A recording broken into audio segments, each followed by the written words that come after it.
तो बढ़ते हैं आज के पहले क्वेश्चन की ओर। जैसा कि यहाँ पर दिया गया है क्वेश्चन नंबर 9, यहाँ पर तीन संख्याओं का हमें यहाँ पर अनुपात दिया गया है कि तीन संख्याओं का अनुपात यहाँ पर 4/5, फिर यहाँ पर 5/6 और फिर यहाँ पर 9/10 हमें यहाँ पर दिया गया है कि तीन संख्याएं हमारी इतने इतने अनुपात हमें यहाँ पर क्वेश्चन में दी गई। अब यहाँ पर क्वेश्चन में हमें यहाँ पर रेशो फ्रैक्शन के रूप में दिया गया है, तो फ्रैक्शन में हम यहाँ पर रेशो को सही नहीं मानते, इसको हमें यहाँ पर सही तरीके से लिखना होता है। इसको सही लिखने का तरीका क्या होता है कि इसको यहाँ पर हम सिंप्लीफाई करें। तो सिंप्लीफाई यहाँ पर हम किस तरीके से करते हैं, हम क्या करेंगे कि नीचे की सभी संख्याओं का यहाँ पर एलसीएम ले लेते हैं और फिर उसका हम सभी के साथ यहाँ पर मल्टीप्लाई कर देते हैं। तो यहाँ पर नीचे की संख्या 5 है, 6 है और 10 है, इनका यहाँ पर एलसीएम लेंगे तो कितना आएगा, 30 आएगा और 30 का हमें सभी के साथ यहाँ पर मल्टीप्लाई कर देना है।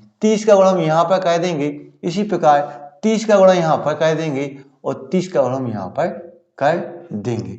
अब यहाँ पर इसको कुछ कैंसिल हो रहा है तो इसको यहाँ पर कैंसिल कर देख लेते हैं। तो 5 से ये कट रहा है हमारा 6 बार, 5 से 6 बार कट रहा है। इसी प्रकार ये 6 से यहाँ पर 5 बार कट रहा है। इसी प्रकार ये 10 से यहाँ पर 3 बार कट रहा है। अब यहाँ पर 4 का और 6 का गुणा करेंगे तो कितना आएगा, 24।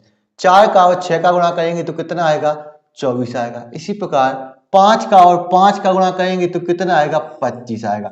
इसी प्रकार 9 का और 3 का गुणा करेंगे तो कितना आएगा, यहाँ पर 27 आएगा। अब क्वेश्चन में अगली लाइन को पढ़िएगा, उसमें क्या बोला जा रहा है। उसमें बोला जा रहा है कि सबसे बड़ी और सबसे छोटी संख्या के बीच अंतर यहाँ पर 12 हमें दिया गया है। तो क्वेश्चन में ये 12 दिया गया है, ये किसका मान दिया गया है, तो सबसे छोटी और सबसे बड़ी संख्या के बीच हमें यहाँ पर अंतर हमें क्वेश्चन में दिया गया है। तो यहाँ पर सबसे छोटी संख्या यहाँ पर 24 है, ये हमारी स्मॉल नंबर है और यहाँ पर सबसे बड़ी संख्या यहाँ पर हमें 27 है, ये हमारी लार्ज नंबर है। अब यहाँ पर क्वेश्चन में इनका अंतर 12 दिया गया है, जो यूनिट में कितने के बराबर है, तो यूनिट में यहाँ पर 27 में से यहाँ पर 24 को माइनस करेंगे तो हमारे यहाँ पर 3 यूनिट आ जाएगा। यानी कि ये 12 दिया गया है कि वास्तव में 3 यूनिट का मान, यहाँ पर 3 यूनिट का मान है, तो 3 से उसको यहाँ पर हम डिवाइड करेंगे। तो क्वेश्चन में हमें यहाँ पर क्या ज्ञात करना है, हमें यहाँ पर वह संख्या ज्ञात करनी है जो ना छोटी हो और ना ही बड़ी हो, यानी कि हमें यहाँ पर बीच की संख्या ज्ञात करनी है, यानी कि हमें यहाँ पर 25 यूनिट का मान पता करना है। तो यहाँ पर जिसका मान पता करना होता है उससे यहाँ पर हम मल्टीप्लाई करते हैं, गुणा करते हैं। तो 3 से इसको काटेंगे तो कितनी बार कटेगा, 4 बार। 3 से काटेंगे तो कितनी बार कटेगा, 4 बार। और 4 का यहाँ पर 25 से गुणा करेंगे तो हमारे यहाँ पर सीधा सीधा आंसर निकल के आ जाएगा 100, जो कि बिल्कुल सही है और जो कि सी है। कि अगला क्वेश्चन हमसे यहाँ पर क्या पूछा जा रहा है। तो क्वेश्चन नंबर 10 यहाँ पर हमें दिया गया है कि क्वेश्चन में इस प्रकार से बोला जा रहा है कि A/B/C हमें यहाँ पर 2, 3 और 4 हमें यहाँ पर दिया गया कि यहाँ पर A का मान यहाँ पर 2 है, B का मान यहाँ पर 3 है और C का मान यहाँ पर 4 है। तो क्वेश्चन में हमसे यहाँ पर बोला जा रहा है कि हमें यहाँ पर A/B/C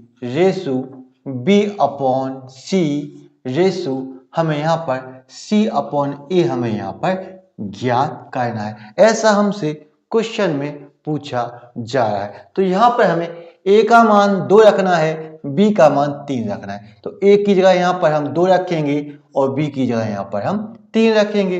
इसी प्रकार यहाँ पर B का मान हमें यहाँ पर 3 रखना है और C का मान यहाँ पर हमें 4 रखना है। इसी प्रकार आगे हमें यहाँ पर C का मान 4 रखना है, तो C की जगह यहाँ पर हम 4 रखेंगे और A का मान यहाँ पर हमें 2 रखना है, तो A की जगह यहाँ पर हम 2 रखेंगे। अब इसको सॉल्व कैसे करते हैं, तो अभी तो हमने आपको बताया था कि नीचे की सभी संख्याओं का हम एलसीएम ले लेते हैं। तो यहाँ पर हम 3 का, 4 का और 2 का एलसीएम लेंगे तो कितना आएगा, 12 आएगा।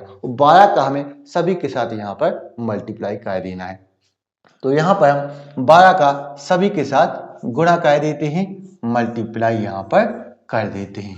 अब इसको कुछ कैंसिल करेंगे तो यहाँ पर 3 से ये 4 बार कट रहा है, इसी प्रकार ये 4 से यहाँ पर 3 बार कट रहा है, इसी प्रकार ये 2 से यहाँ पर 6 बार कट रहा है।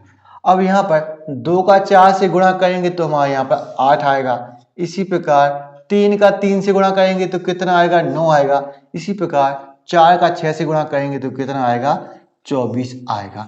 तो ये हमारा सीधा सीधा आंसर निकल के आ चुका है 8:9:24, जो कि हमारा आंसर बिल्कुल सही है, जो कि सी है। आपको यदि यह वीडियो पसंद आए तो इस वीडियो को लाइक करें, शेयर करें और हमारे चैनल को सब्सक्राइब करें। तो मिलते हैं नेक्स्ट वीडियो में। Thank you for watching.